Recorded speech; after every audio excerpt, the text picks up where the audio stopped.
For coming on this chilly July day. My name's Louise Denoon and I'm the Executive Manager Queensland Memory at State Library, and I'd like to welcome you here today to the Out of the Port, New Perspectives on Queensland History and Heritage. This is a monthly series that we present in partnership with Cultural Heritage at the Department of Environment and Resource Management. So every month we come together for some reflections, some presentation on a new aspect of research that's being undertaken. But before we begin, and I'll do the introductions, I would like to acknowledge the traditional owners of the land, the Turrbal and the Yagara, and pay our respects to their ancestors who came before them.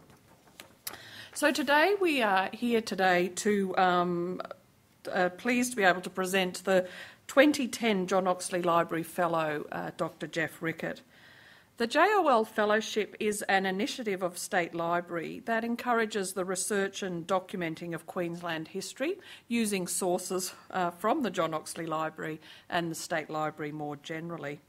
And the fellowship is made possible by the generous support of the Foundation, and we couldn't offer it without them.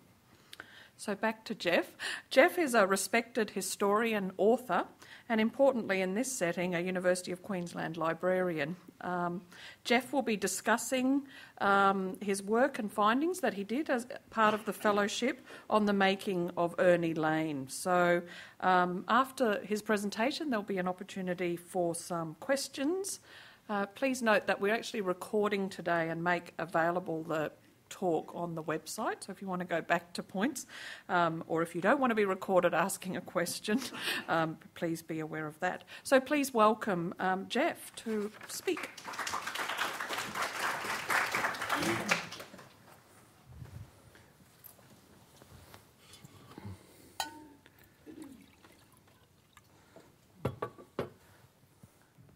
Thanks, Louise, and thanks to everyone for coming out this afternoon. Well, for the better part of 50 years, really, possibly longer depending on where you want to see Ernie's political career ending, but certainly beginning in the late 1880s, Ernest Henry Lane was at the forefront of progressive politics in Queensland. He was a militant trade unionist, a Republican, a ridiculer of privilege, a debunker of establishment cant, an opponent of war and conscription, and a thorn in the side of the moderates who came to control the Labor Party.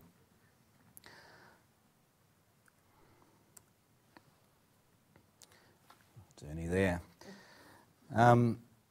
Above all, Lane was a passionate opponent of the wage labour system.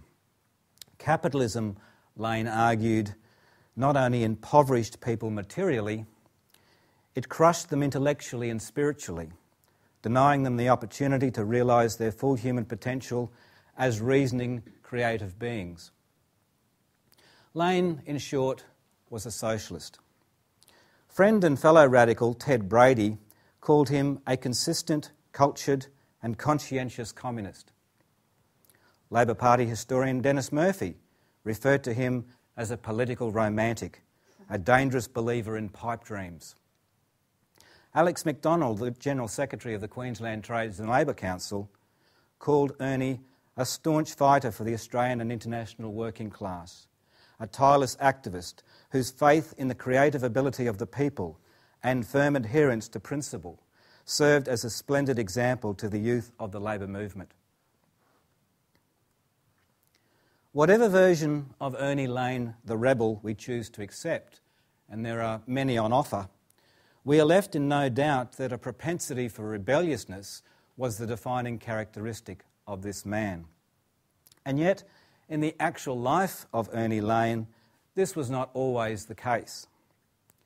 If we could travel back in time to the 24th of May, 1884, and make our way through the journey-weary crowd at the Brisbane Immigration Centre, until we found the quiet young migrant bearing the name Ernest H. Lane, we would discover no hint of the radical that would emerge in coming years.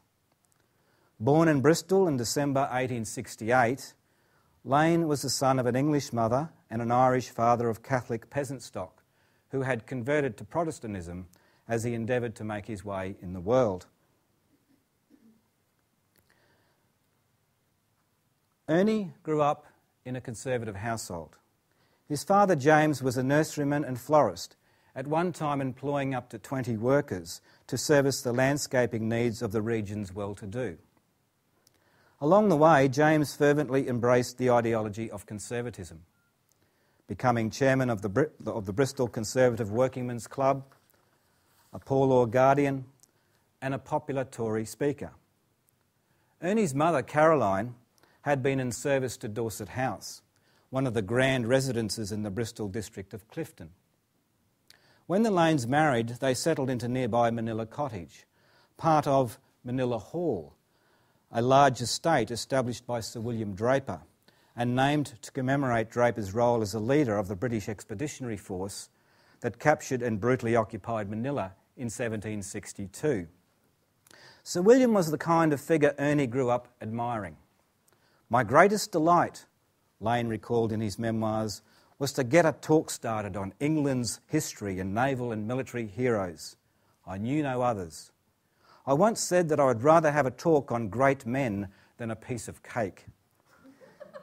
So it should come as no surprise then that the young man who stood surveying the scene on the Brisbane Wharf in 1884 had no intention of launching a lifetime of struggle in the cause of working class emancipation. He arrived in Brisbane carrying a Bible, inscribed by his older brother William with the words, "Fear God and honour the Queen." It was an exhortation that Ernie at that stage of his life took very seriously. Less than 5 years later, however, Lane was an anti-capitalist, anti-establishment radical of the first order. And my intention in this talk today is to examine how this happened. How did the intellectual and political transformation of Ernest Henry Lane come to pass? To answer this question, it's useful, I think, to conceptualise what we might conventionally call biographical influences into three distinct categories. For want of better terms, I call them the influence of experience, the influence of close political voices, and the influence of public events. So let's begin with experience. In other words, with the immediate events and circumstances of Ernie's life. I want to home in on three distinct aspects of Ernie's formative years: childhood impoverishment, migration, and work. In the 1860s, the Lane gardening business was thriving. By 1871, when Ernie was 2, the household was apparently prosperous enough to employ a 17-year-old servant. But bad times lurked around the corner, precipitated, it seems, by James's fondness for the drink. As his drinking got the better of him, the family business declined and the household fell on hard times. At the age of 14, Ernie's brother William was forced by poverty to give up a promising academic career at Bristol Grammar School. When their mother died on the 16th of December 1876, the boy's only sister, Gertrude, or Gertie, had to leave school to care for the family. By 1881, the Lanes had moved to Sussex, and James, by then remarried, was trying to make a new start as a master gardener. Now, Ernie would have been too young to remember the prosperous times, but he was old enough to notice and feel the psychological harm inflicted on the family, and particularly on his mother, by his father's drinking and by the family's shameful fall from grace. Now, without wanting to psychologise too much, I think it's reasonable to suggest that Ernie's lifelong hypersensitivity to injustice and to what Richard Sennett has called the hidden injuries of class had its genesis in the hurt and shame he experienced as a boy. It was certainly one of the factors that motivated him to emigrate. But emigration too was a traumatic experience for the young Lane. In 1883, Ernie and his brother Frank signed up for assisted passages to Queensland, where, they were told, work was abundant and opportunities abounded. The brothers were among almost 16,500 optimistic souls who in 1884 alone would make the journey to Queensland under the colony's immigration scheme. Many were escaping crippling unemployment convulsing the country districts and metropolitan centres of Britain since the late 1870s. Aboard the Lane's ship, the Otago, the assisted émigrés comprised 50 married couples, 36 children, 161 single men and 20 single women. Conditions on the Otago bore little resemblance to the picture painted by the immigration propaganda. The squalidness and overcrowding in steerage was rivalled only by the scandalous quality of the food.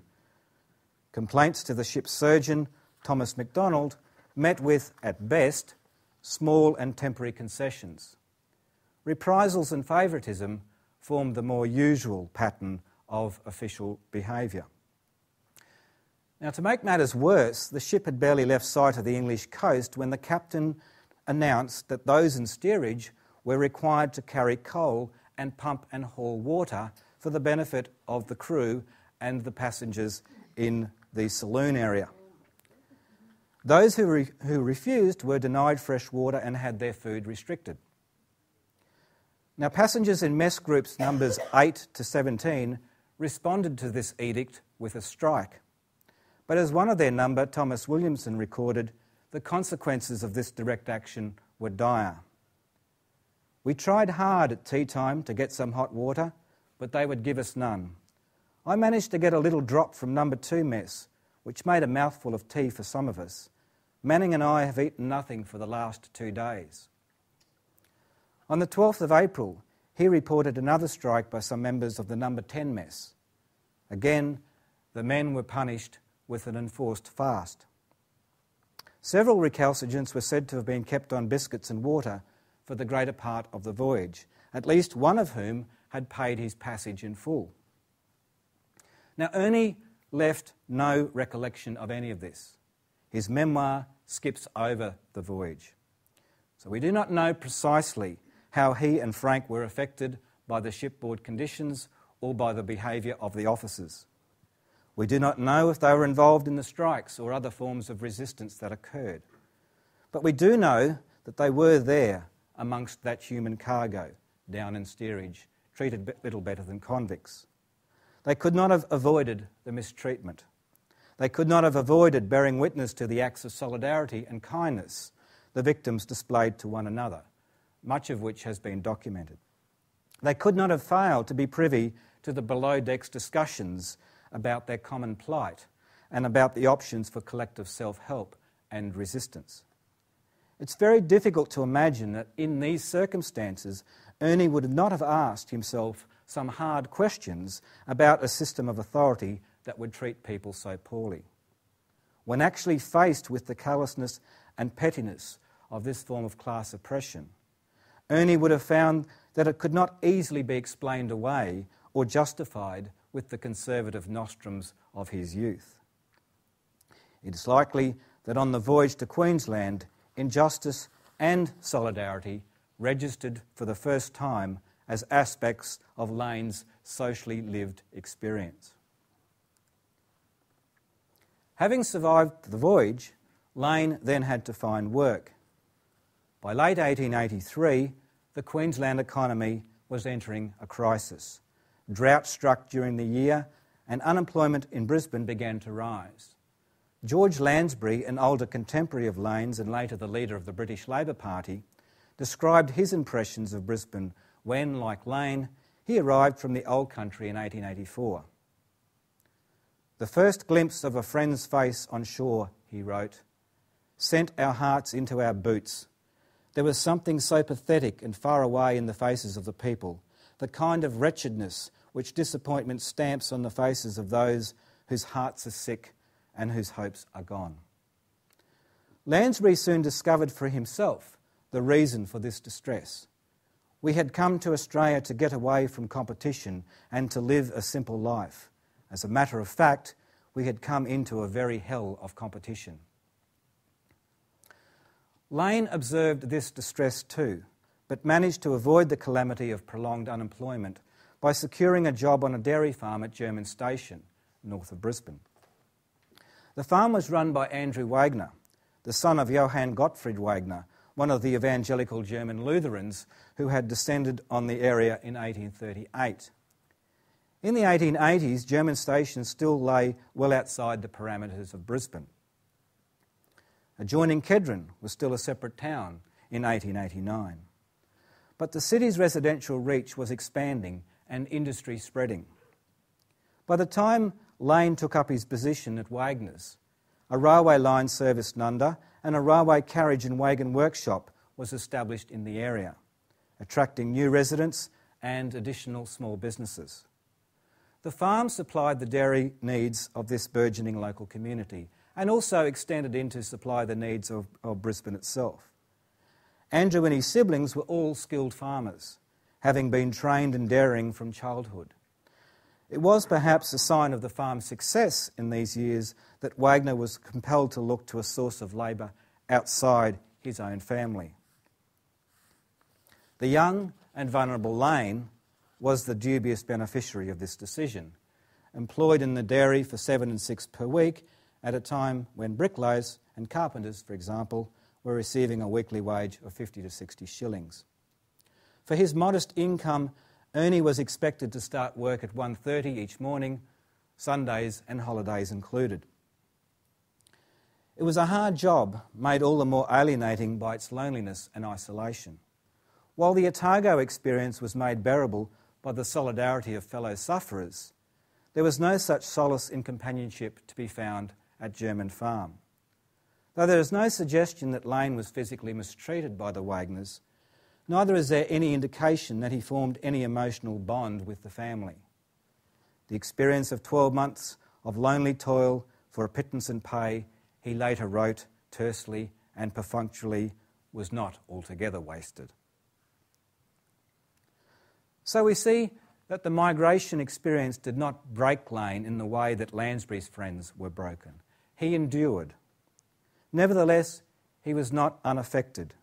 Indeed, though Ernie himself may not have been cognizant of it at the time, the events of 1884 and early 1885 set off a process that would soon shake his world to the core.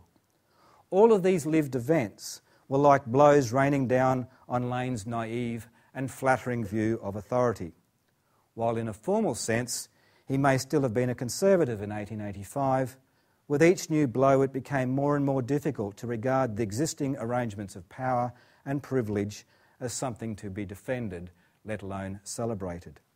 His thinking was inevitably changing under the stresses of the class society in which he found himself. His sensitivity to injustice grew. When, as he put it, he shed his swaddling clothes and became a passionate rebel, it was a germination from the soil of hard personal experience. It would be wrong to assume, however, that Lane's sense of alienation and his developing consciousness of class necessarily took him to radicalism. It's instructive, I think, to compare Lane's intellectual development with that of two of his contemporaries, Thomas Dobson and William Morris Hughes. We know of Dobson through a diary that has survived from his first decade in Australia. Hughes, of course, went on to become a union leader, a prime minister, and an infamous Labor rat. Dobson, a millwright and pattern maker from England's North Country, someone that I'm sure Jim here would admire, fell under the spell of the colonial immigration propaganda when the British construction industry contracted in 1881-82. He secured an assisted passage to New South Wales, arriving in Sydney with his wife Sarah and baby daughter Mary in May 1883. Over the next 8 years, Dobson recorded his roller coaster ride on the Sydney labour market. Precarious stints in work were interspersed with frequent bouts of unemployment. By 1888, he was completely disillusioned. "I consider these last 5 years has been thrown away.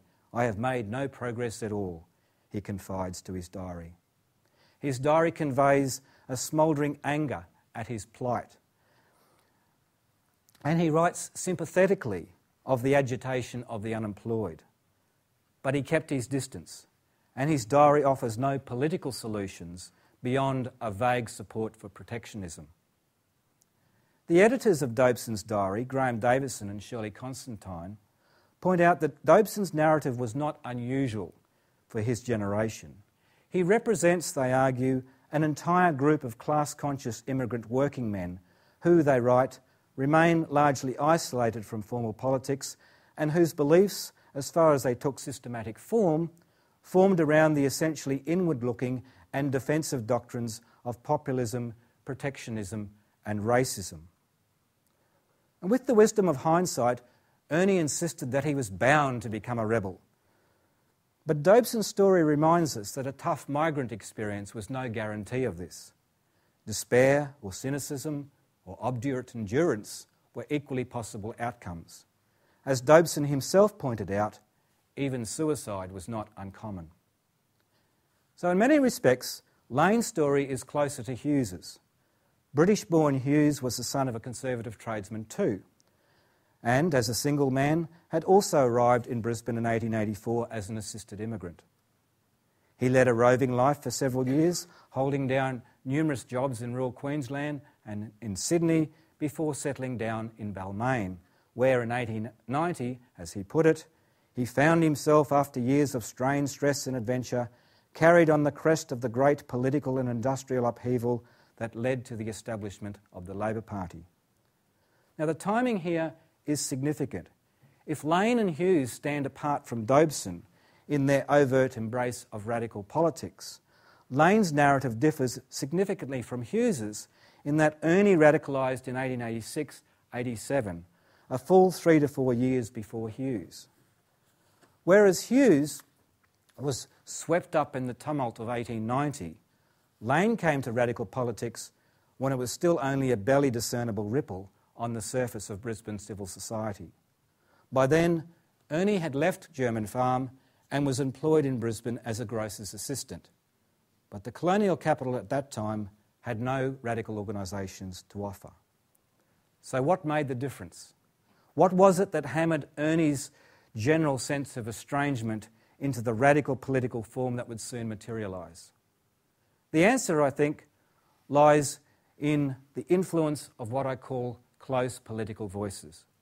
It was, in particular, the close political voice of his own brother William that played the critical role in Ernie's conscious break from his conservative past. When, in June 1885, William turned up in Brisbane, accompanied by his family, Ernie was shocked to discover that his much-loved brother and childhood mentor had renounced many elements of their conservative past and no longer feared God or honoured the Queen. In other circumstances or in another family, this might have caused a rift, but amongst the Lanes, the sibling bond was strong. Ernie, moreover, for all his resilience, was isolated, vulnerable and needing support, while William was willing and able to take Ernie under his wing. Historian John Kellett has suggested Ernie may have lived with William and his family in this period, though I've not been able to find any direct evidence of this. William was certainly easily accessible. By 1887, he was residing in Key Street, in that little pocket of land between Upper Roma Street and the river. Ernie was evidently privy to many of William's discussions and debates with members of Brisbane's nascent radical community. As I've said, these were the years of socialism's infancy, before it was confident enough to declare its presence on the streets or parks or meeting rooms of the city. Another brother, John, recalled William meeting prominent radical sympathisers privately to discuss politics and literature. These rendezvous probably occurred at the Lane home, away from public scrutiny. Typically, William would invite friends and acquaintances to meet for a group discussion. Records of an exchange with writer Francis Kenner in 1888 reveals how radicalism's emergence as a major force in Brisbane began at a molecular level in small private gatherings, convened after work hours in homes, tea houses and offices across the city. In October, Kenner wrote to Lane, who was by then editor of the Boomerang newspaper, soliciting a job as a regular correspondent on the paper. Sometime later, obviously after the two men had struck up a friendship, Lane wrote to Kenner, "My dear Kenner, would like you to drop in here on Monday at 8 p.m. A few of us want to form a little social gathering for mutual instruction and encouragement, and I'll be glad to have you come.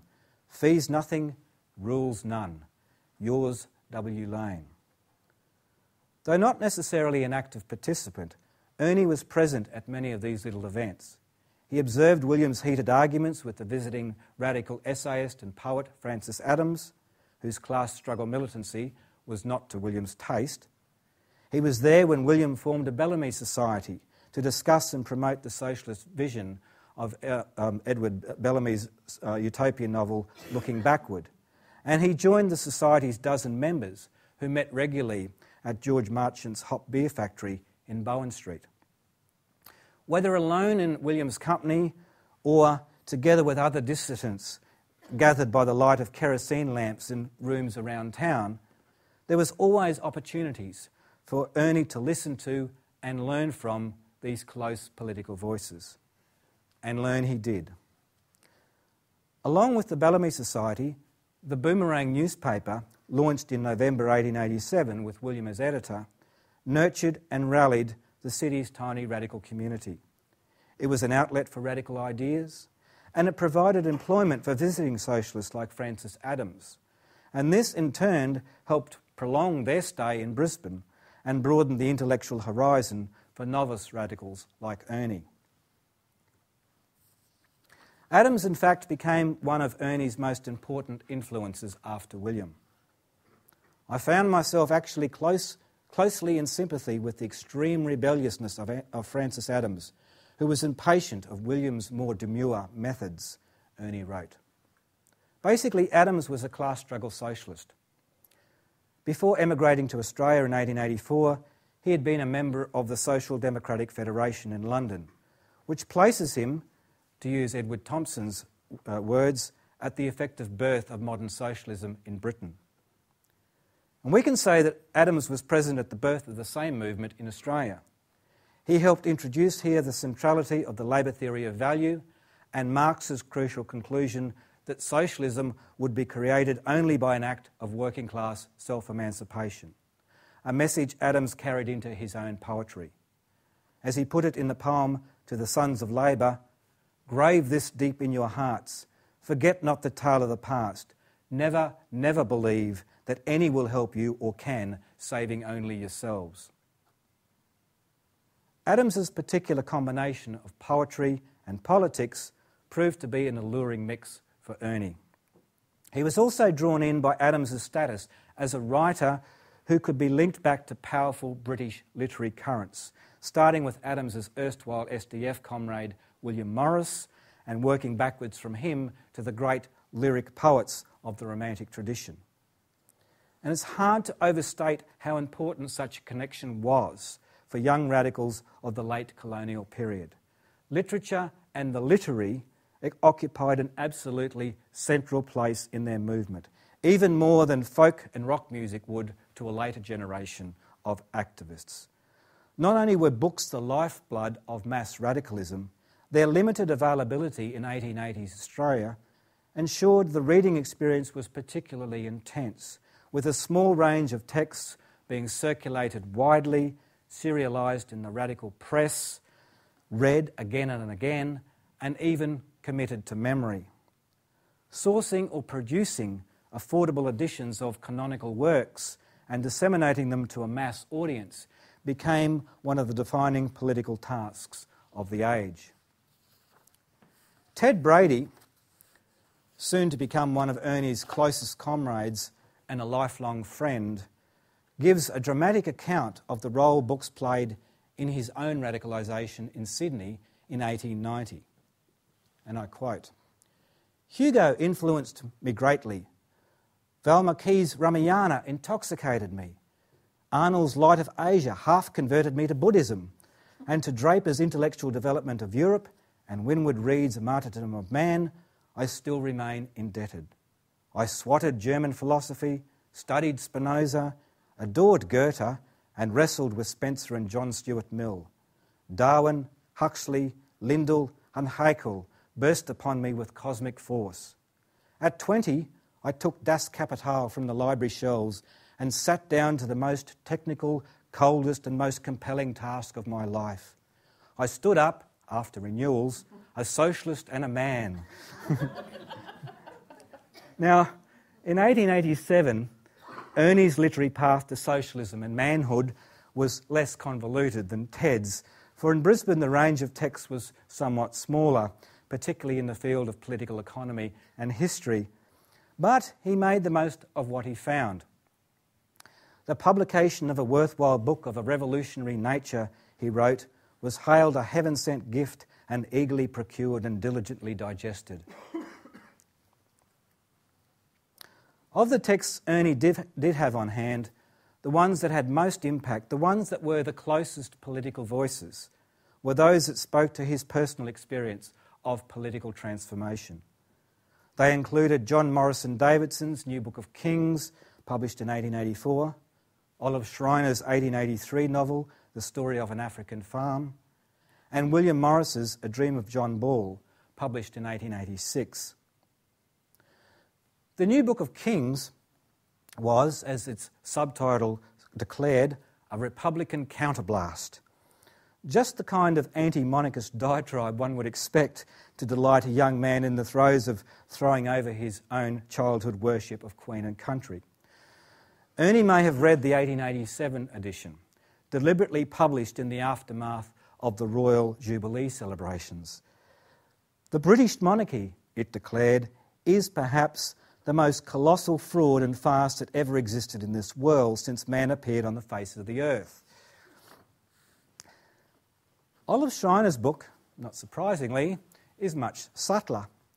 Set in South Africa, the semi-autobiographical novel narrates the transition from religious belief to a form of spiritual materialism in the character of Waldo, the son of a German farm overseer. As Waldo's psychic journey unfolds, the narrator catches him at the moment of losing God. Now we have no God. We've had two. The old God that our fathers handed down to us, that we hated and never like. The new one that we made for ourselves, that we loved. But now he had flitted away from us, and we see what he was made of, the shadow of our highest ideal, crowned and throned. Now we have no God. Now, there are obvious parallels here to Ernie's own metamorphosis, a thoroughgoing rupture from religion induced by the power of material reality imposing on Lane's rational self. For Waldo and for Lane, what replaces God is a serene materialism. A little later, the same passage reads, "And so it comes to pass in time that the earth ceases for us to be a weltering chaos. We walk in the great hall of life, looking up and round reverentially. Nothing is despicable. All is meaningful. Nothing is small. All is part of a whole whose beginning and end we know not." These passages not only allowed Ernie the cathartic pleasure of recognising in Waldo's experience his own abandonment of religious belief, but Schreiner's sensitive positioning of humanity and nature registered Ernie's own affinity with the natural world, an affinity that can be traced back to Ernie's youthful times of wandering the countryside around Bristol with his brothers. And as you can see from this photograph, which may have come out a little bit dark on the screen here, this affinity with nature was something that Lane never lost. Morris's A Dream of John Ball also evokes a pre-industrial world where humanity is less estranged from nature. Set against the actual events of the English peasant revolt of 1381, led by excommunicated priest John Ball, Morris's tale combines medievalism with modern socialism. His fictional John Ball encounters a character from the future, the narrator, with a decidedly Marxian worldview, who foretells a time when the labour shall be legally free, but condemned by material necessity to work for a wage and produce value for others. Written after Morris had led a breakaway from the SDF, to form the more revolutionary Socialist League, A Dream of John Ball is essentially a propaganda piece which uses a pre-capitalist past as a bird's-eye view device to demystify contemporary class relations.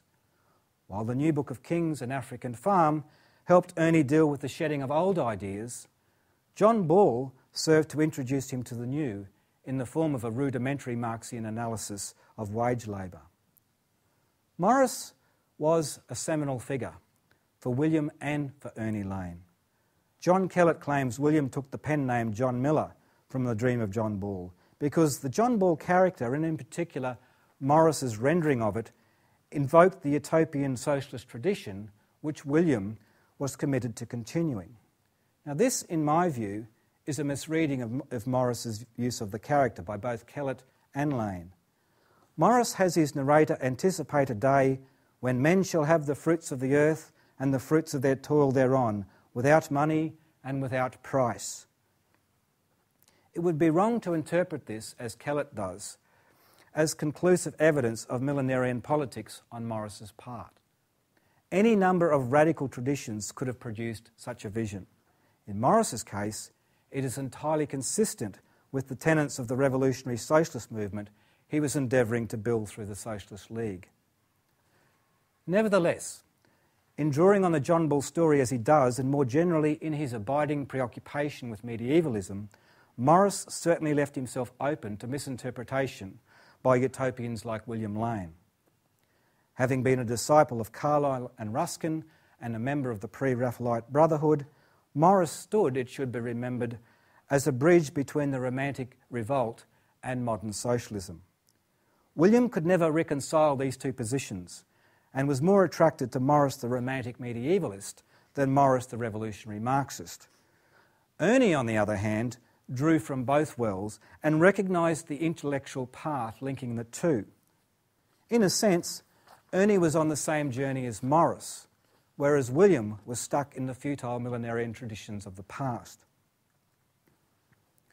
We can see this fusion of the romantic and socialist in Ernie's admiration of the lyric poet Percy Shelley.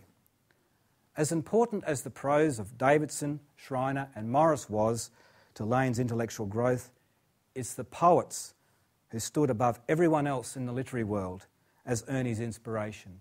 Byron, Burns, Whitman, the early Swinburne, and, at the pinnacle, Shelley. For Lane's generation, Shelley was Bob Dylan and Rage Against the Machine rolled into one.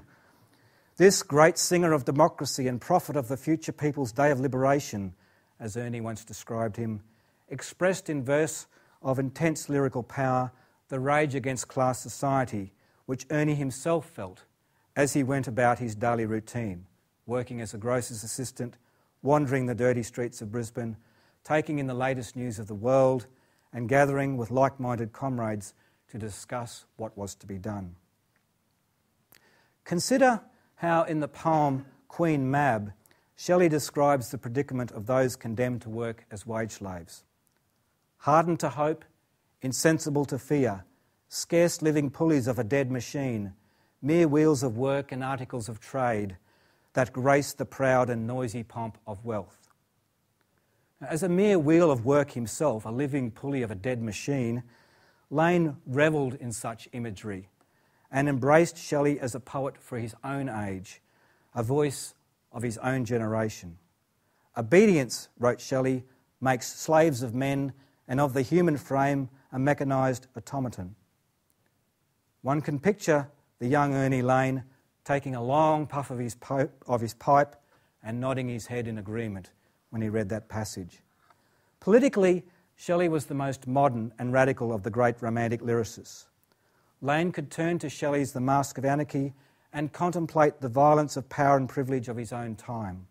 Conversely, and more importantly, Lane could recite passages from this poem as an expression of enduring optimism in the revolutionary potential of the downtrodden of his own era. In this poem, the character of Anarchy is eventually slain by Hope, who calls upon the crushed multitude to rise like lions after slumber in unvanquishable number. Shake your chains to earth like dew, which in sleep had fallen on you. Ye are many, they are few.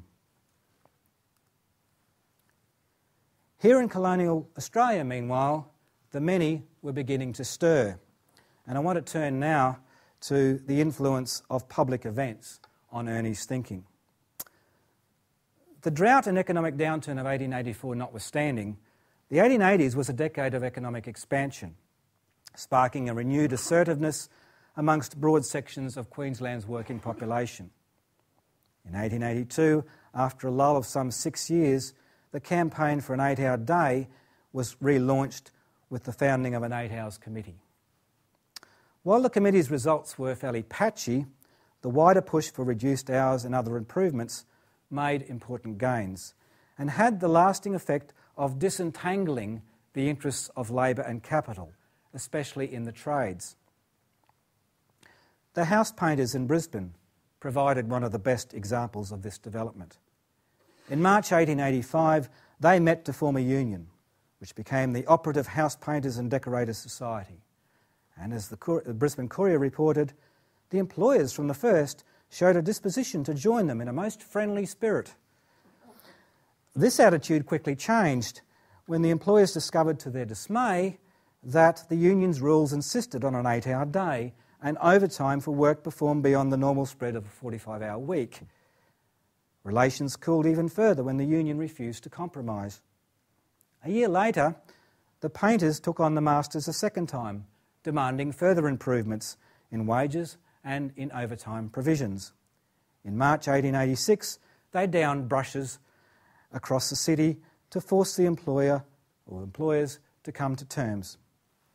With financial assistance from kindred unions in Sydney and Melbourne, and a levy on members whose employers had already conceded, the union was able to hold out until virtually all painters in Brisbane were on the rate demanded. A similar separating out of the class forces was evident in the political arena.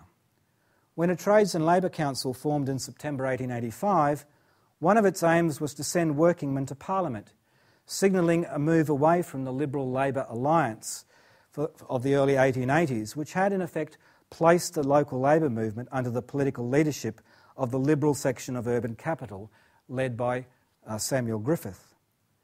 Out of the TLC's initiative, a Workers' Political Reform Association was launched at a meeting in Fortitude Valley in November 1887. Now, these were all important developments, but it was the unionising amongst workers without traditional craft skills, the so-called new unions of the semi-skilled or unskilled, that did most to invigorate the labour movement in these years. Miners, seafarers, shearers, rural labourers and railway navvies were all organising, in some cases beyond, across colonial boundaries. In Brisbane, wharf labourers and seamen formed unions in 1884, the builders' labourers registered a union in 1887, while the omnibus and tram operators and railway workers followed 2 years later. Brisbane's general labourers formed a union in November 1889. Now, the success of this working class mobilisation shaped the kind of radical that Ernie became. Despite his personal difficulties, he came to politics in optimistic times, when it was easy to believe in the possibility and power of collectivism. Unity was the core message. He witnessed it on the Otago, he learnt it at an intellectual level from his brother, he experienced it in a fraternal way as a member of Brisbane's tiny radical community, and he saw it succeed on the wider stage as workers around him unionised, won industrial victories, and created federations across colonial and industry boundaries. The lesson sank deep into his bones, becoming the basis for his political resilience in the decades to come. And just as all this was happening, news of another sequence of public events, far from colonial Brisbane, hit Ernie with such force it set the seal on his passionate radicalism. On the 4th of May 1886, a bomb exploded in Haymarket Square in Chicago as police were dispersing striking workers. 8 anarchist workers were subsequently arrested and put on trial for the bombing.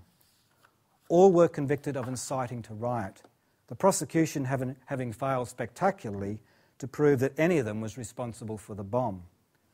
7 of the men were sentenced to death, 4 were hanged on the 11th of November 1887, 1 of the condemned took his own life in jail, and the remaining 2 had their sentences commuted to life in prison. The 3 imprisoned men were eventually granted clemency in 1892 by a new governor who declared the trial a miscarriage of justice. And what you see here is a famous illustration of the Chicago anarchist drawn by the socialist artist Walter Crane. Commenting on the impact in America of the trial and executions, Howard Zinn has written that while the immediate result was the suppression of the radical movement, the long-term effect was to keep alive the class anger of many, to inspire others, especially young people of that generation, to action in revolutionary causes. Zinn's point applied equally to Australia. Ernie was one of the Haymarket generation. The trial, incarceration and execution of the Chicago anarchists, he wrote years later, was remembered as an imperishable landmark on the road to freedom. He placed them alongside the Paris communards as a source of inspiration, a beam of light to many weary souls, as he put it. Even more emphatically, he claimed that from that point on, he became a convinced revolutionary. And here is the revolutionary Ernie Lane, at the age of 25 in 1894. And this is the earliest photograph of Ernie that I've been able to find, and I want to thank Ernie's granddaughter Iris for allowing me to use this image here today. To sum up then, the circumstances of childhood impoverishment and insecurity, the experience of migrant and working life, the insistent murmur of close political voices, both embodied and literary, and the effect of public events here and abroad, all conspired to point Lane towards a life of labour movement radicalism. By the end of 1887, he was a socialist. His socialism at that stage was vague as to program and strategy, but some things about it were clear. It was belligerently anti-capitalist, avowedly collectivist, inclining towards revolution, and anxious for the day of reckoning to arrive. Some of these elements would shade away over the years, but the anti-capitalism never would. 30 years later, in 1917, in his column for the Daily Standard, he would have this to say about those who would preach to workers about the dignity of labour. So long as the fruits of labour are for the glorification and comfort of the capitalist class, instead of for humanity itself, so long as life remains, as it is today, for the majority of mankind, a cruel and uncertain struggle for the means of livelihood, an unending fight for the right to live from the cradle to the grave. So long as the tools of production, the whole totality, in short, of the storehouse of nature, is held and controlled by a parasitical and exploiting class, so long is labour not dignified but degraded. Central to this outlook in both 1887 and in 1917 was the notion of socialism as a creative act beginning in the imagination of the working people. Where there is no vision, there the people perish, he wrote, quoting from the Bible. He could have found a similar point equally well made in Shelley's defence of poetry. There is, wrote Shelley, no want of knowledge respecting what is wisest and best in morals, government and political economy, or at least what is wiser and better than what men now practice or endure. But we want the creative faculty to imagine that which we know. We want the generous impulse to act that which we imagine. We want the poetry of life.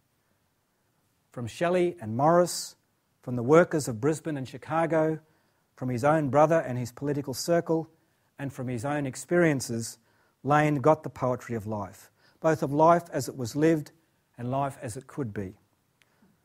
Only certain moments in history have given rise to circumstances where the imaginative rupture envisaged by Shelley and Lane has become a mass event, a groundswell, a movement, with the potential to transform society from the first kind of life to the second. In Australia, the intellectual ferment of which Ernie Lane was a part marked out the late 19th century as one of those moments. It is to Lane's great credit that throughout his long life, that moment stayed with him, continuing to inspire him and marking him out as one of Australia's most enduring and resolute Labor rebels. Thank you.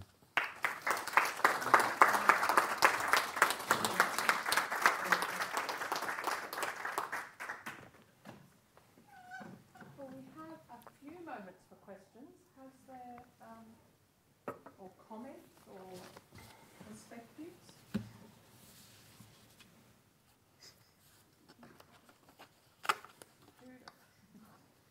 Just wondered, what are the circumstances that led to William becoming such a rebel? In a sense, similar to Ernie, he left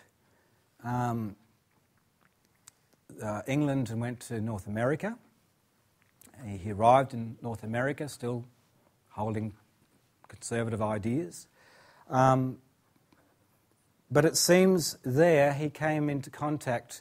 Well, when he arrived, it was a time of great industrial upheaval. There were major strikes going on.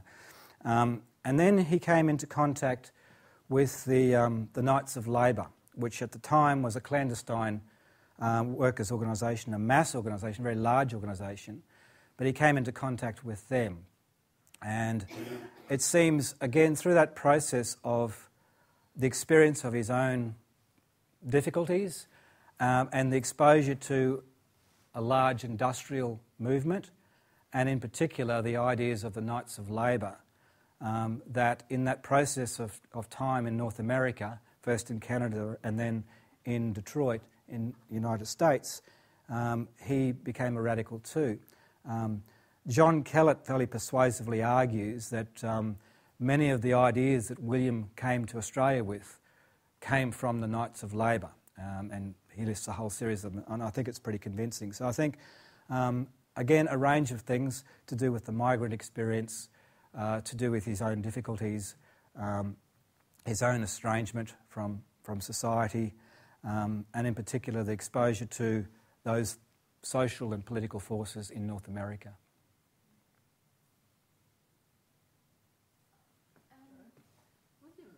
Ernest rather lived to a great age for the time, 86. So how did he spend his later decades? Question for those who didn't hear that was how did Ernie spend the later periods of his life? Because he lived, as was said, to a ripe old age. He died in 1954. Well, he remained politically active. He eventually was more or less sacked from the Daily Standard for being too radical. The paper was moving in a more conservative direction. He picked up work as a journalist for the Brisbane Courier. And then when he retired, basically, there was a period of time when he didn't seem to be politically active at all. But out of that period, he produced the memoir Dawn to Dusk in 1938. Thereafter, he seemed to transform himself and became, in a sense, the veteran socialist, the pioneer socialist. And the Communist Party would often invite him to events as one of the pioneers of the Australian socialist movement. So in a sense, he continued his political role as one of the I suppose, the elders of the socialist movement. And he continued to do that right through, in the Second World War period. In between that, he spent a lot of time down at Currumbin. He had a shack down there, and he loved the surf, he loved the sand. And I haven't got it with me, but I have a wonderful photograph of Ernie in his swimming costume with his pipe completely covered with sand. And it goes back to that love of nature, which I think developed in him from childhood, that's where he escaped to, and he spent many weeks indeed in the last stages of his life until he got too sick to be down there at Currumbin. And when you read some of his correspondence, which is sort of scattered here and there in collections, you find he's always badgering people to come and visit him at Currumbin. There's letters, for example, to Frank Hardy, pleading with him to come to Currumbin. You'll love it, great place to write. So he's always trying to get people to come and visit him at Currumbin. So he lived out his life corresponding with many of the people who were still politically active, but also many of his earlier comrades. He became a close correspondent again with Ted Brady. So he kept up his political interest in the world, and he certainly was happy to go along to Communist Party events as the veteran of the movement. Jeff, you showed us an image of Ernie in his garden in Highgate Hill. Where was that? The house that they bought, he actually did go to Cosme for a period, the Paraguayan settlement that was founded by his brother. It didn't really work for Ernie, as indeed it didn't work for most of them, but when he came back to Australia, into Queensland, Mabel, his wife Mabel, and Ernie bought a home right on the gully, what was the gully. And if you recall, a number of years ago, there was a campaign to save the gully. Ernie's house was basically right at the top of the gully, and it looked down into the gully itself. The land went right down into the gully, and that photograph was taken in the backyard of the house, looking down across the gully, and he actually terraced some of the land there, and he grew wonderful gardens. And he spent a lot of time in the garden there. And that home, actually, he called it Cosme. It became the place where visiting radicals from interstate and indeed from overseas would stay when they came to Brisbane. It was a very vibrant place. So it was both a retreat for him to get away from the strains and stresses of political life and working life, but it was also a place where other like-minded radicals would gather, particularly those from interstate. When you say Ted Brady, I presume you mean E.J. Brady? That's correct, yeah. E.J. or Ted Brady became secretary of the socialist organisation in Sydney, which Ernie became a member of when he went to Sydney. And they were youngsters together, and they were there in the height of the 1891 shearers' strike and so on, and they had a very busy political life together.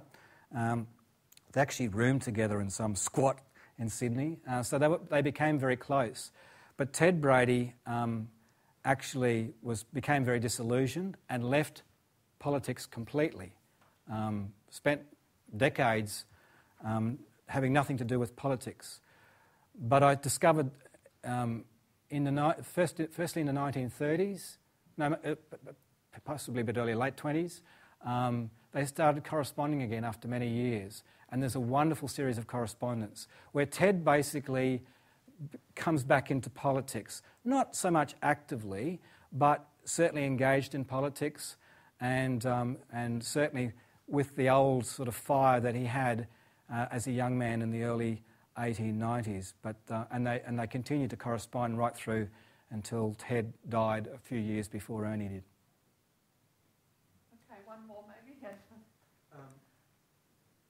Talking about Ted, in Ernest's case and his strong socialism, what was his attitude to the way Australian society evolved?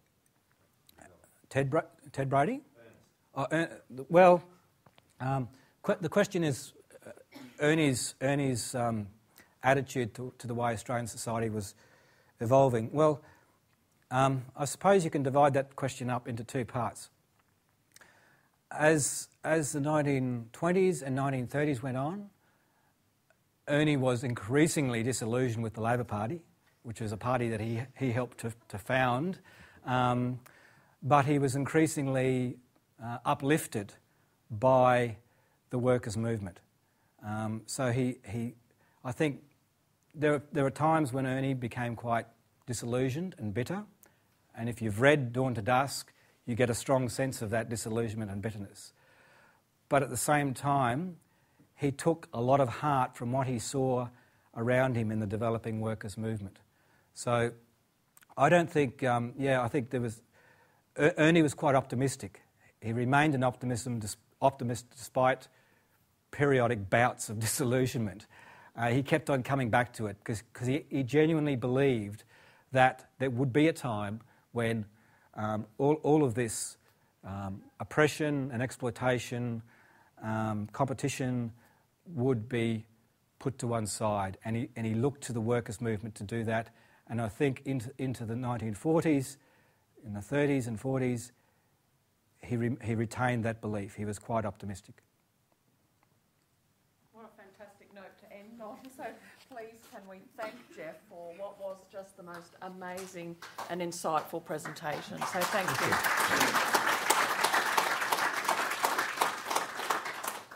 Certainly, I think for all of us who work in libraries, to see someone pulling together the resources to such an eloquent presentation. So hopefully it's inspired and encouraged all of us to think about that work.